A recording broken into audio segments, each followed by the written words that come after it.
Hello, Tonyo. Oh, ano yung tinext mo na mahirap yung sitwasyon mo dyan? Okay ka lang ba? Sorry Hindi na dapat kita tinext eh. Pasensya na. Ano ka ba naman? Siyempre gusto ko ako agad yung kakausapin mo tuwing may ganap sa buhay mo. Ano ba kasi nangyari? Eh, alam mo naman, di ba? Hindi ako gusto ni Ma'am Sofia. Tapos, nabalitaan ko kanina kay Faye na i-announce daw ni tatay na anak niya daw ako dito sa party. Anong gagawin ko? Bakit ayaw mo ba na ipakilala ka? Hindi ko alam. Huwag ako yung nasa sitwasyon mo. Hindi ko rin siguro alam kung anong gagawin ko. Nakausap mo na ba yung tatay mo? Hindi pa nga eh. Mas mabuti siguro kung kausapin mo na muna siya. Para alam niya kung ano yung nararamdaman mo.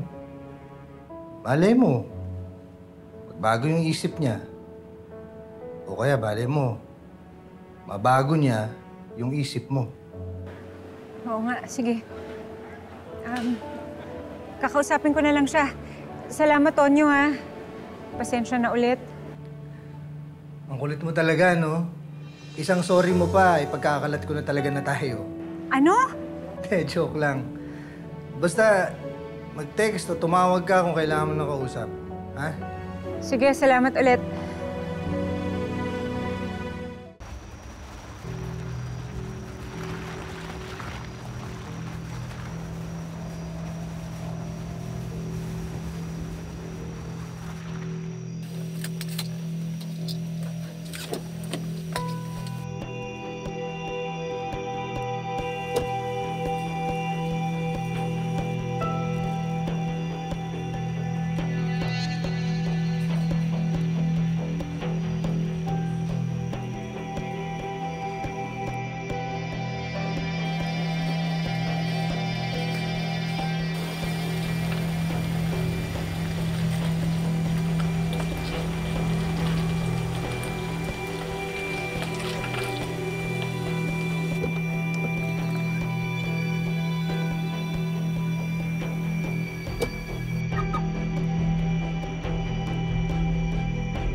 Anong ginagawa mo dito, Glenn?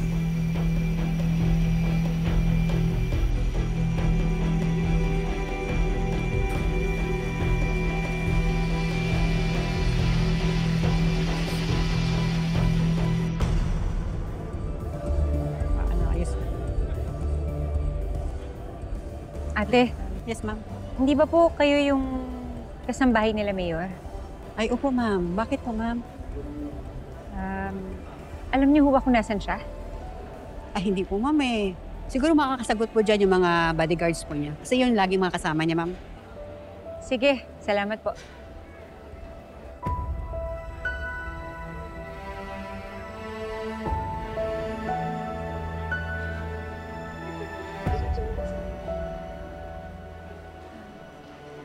Kuya, Ma'am, alam niyo ba kung nasan si Mayor? ay, hindi po eh. Kayo po, kuya. Ma'am, Si Mayor ho, alam niyo ba kung nasaan? hindi rin po, ma'am.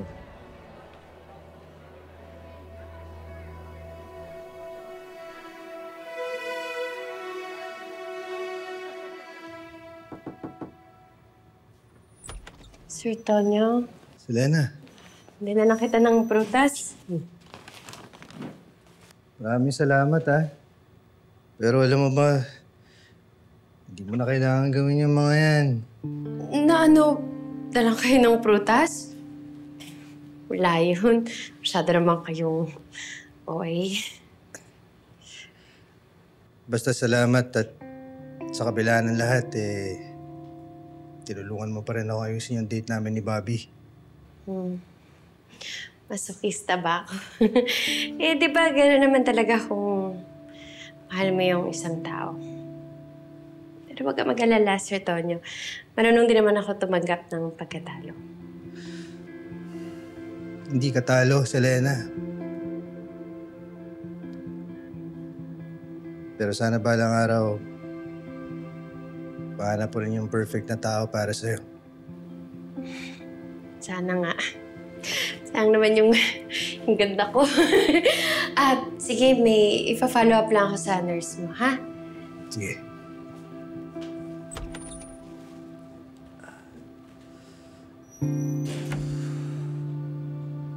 Boss, thank you talaga. Tinulungan mo kong makatakas. Walang anuman. Alam mo naman bata kita eh. Salamat talaga, bossing. Boss, anong plano natin? Kahit ano, pwede mo pagawa sa akin.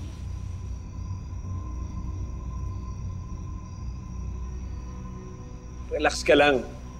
Alam mo, dapat easy ka na. Yung mga gusto lang ako malaman. Tulad ng yung show tamong si Jem. May mga alam ba siya tungkol sa akin? Sir, wala sir. Pexman. Naawa na rin ako dun sa tao eh. Naawa ka. Huwag ka mag-alala. Kung di man natin siya mapapatakas, mapapawalang sala natin siya.